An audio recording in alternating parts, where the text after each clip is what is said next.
Hello students, how are you? I hope you are well. Now I'm going to teach you your ninth chapter, A Lady with the Lamp, from your English Marigold book. तो बच्चों आज हम इस chapter में पढ़ेंगे कि एक lady है जिन्होंने कैसे मानव जाति की सेवा करी और उनका जो नाम पढ़ा वो पढ़ा a lady with the lamp, यानी कि लैम्प के साथ lady. To serve about the chapter, हम पहले इसका थोड़ा सा ब्रीफली पढ़ लेंगे, थोड़ा सा सारांश पढ़ेंगे। About the chapter, to serve mankind is the greatest religion. There were many people who gave up a comfortable life and devoted themselves for the service of mankind. Read the story of Florence Nightingale, who was one such personality. मानव जाति की सेवा करना ही सबसे बड़ा धर्म होता है और ऐसे बहुत से पीपल हैं, बहुत से व्यक्ति हैं जिन्होंने अपनी आरामदायक जीवन छोड़कर दूसरों की मानव जाति की सेवा करने में अपना जीवन व्यतीत किया। इसी तरह एक फ्लोरेंस नाइटिंगेल की स्टोरी है जो इसी तरह की व्यक्तित्व की लेडी है, जो इस तरह की व्यक्तित्व की लेडी थी। चलिए बच्चों स्टोरी स्टार्ट करते हैं। Florence Nightingale was born in Florence, Italy. Florence Nightingale का जन्म फ्लोरेंस इटली में हुआ। इटली में एक जगह है फ्लोरेंस, वहां पे उनका जन्म हुआ। Her parents named her Florence after the name of the city. उनके पेरेंट्स ने उनका नाम सिटी के नाम पर ही रखा, Florence Nightingale. She had one sister, उनकी एक सिस्टर थी। Since childhood she was an intelligent independent child. बचपन से ही वह एक समझदार और स्वतंत्र बच्ची थी। She was taught at home bye her parents, वह घर पर अपने पेरेंट्स से पढ़ती थी। Besides Italian she also learn English and French. उन्होंने इटालियन के साथ साथ इंग्लिश और फ्रेंच की भी पढ़ाई करी। Nightingale travelled so many countries with her parents and sister. Nightingale ने बहुत से देशों में वह ट्रेवल की, यात्रा की अपने पेरेंट्स और सिस्टर के साथ। She also wrote lots of notes to herself. उन्होंने बहुत सारे नोट्स भी लिखे खुद। One day she wrote, today God spoke to me and called me to his service. एक दिन उन्होंने एक नोट लिखा जिसका नाम था today God spoke to me and called me to his service, यानी कि आज भगवान से मैंने बात की, उन्होंने मुझे कहा कि मैं उनकी सेवा करें।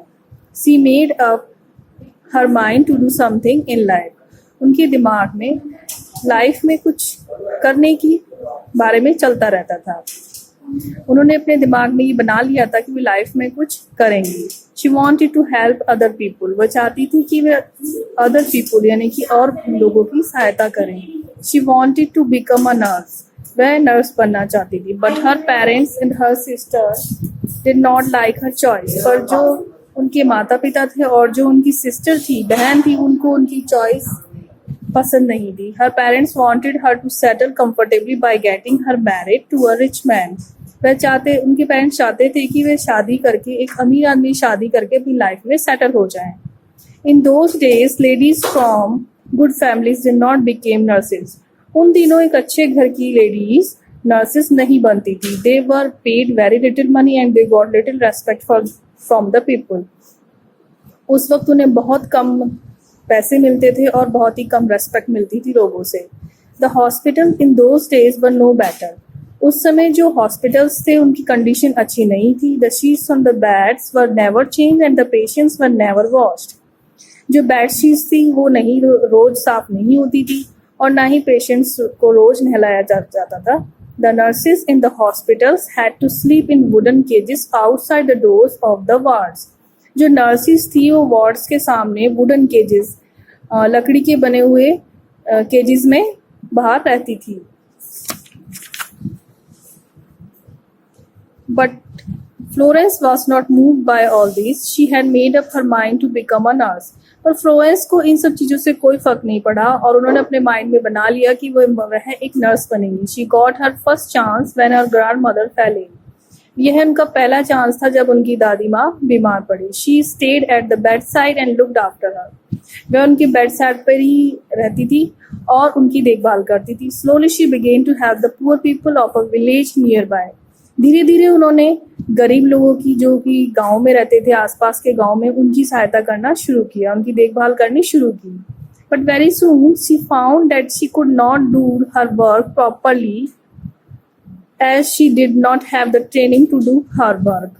पर जल्दी उन्हें एहसास हुआ कि वो अपना काम पूरी तरह से ढंग से नहीं कर पा रही हैं, क्योंकि उन्हें उसकी ट्रेनिंग नहीं है, उन्हें उसकी इतनी नॉलेज नहीं है. So she began to read books on medicine. A few years later, she got the chance to go to England and learn about nursing in a hospital there. तो उन्होंने क्या किया, मेडिसिन पर बुक पढ़ना शुरू किया, और कुछ ही सालों में उन्हें चांस मिला इंग्लैंड जाने का, जहाँ पर उन्होंने नर्सिंग का काम किया हॉस्पिटल में. When the Crimean War broke out in 1854, she led a group of 36 nurses to Constantinople to serve in British military hospital there. जब 1854 में सिरिमियन वॉर हुआ तो उनको 36 नर्सेज यानी कि 3 दर्जन नर्सेज को कॉन्स्टेंटिनोपल ब्रिटिश मिलिट्री हॉस्पिटल में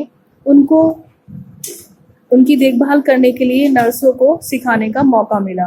She worked very hard and tried to improve the condition of the hospital. उन्होंने बहुत मेहनत की और हॉस्पिटल की कंडीशन को भी इम्प्रूव किया, अच्छा किया.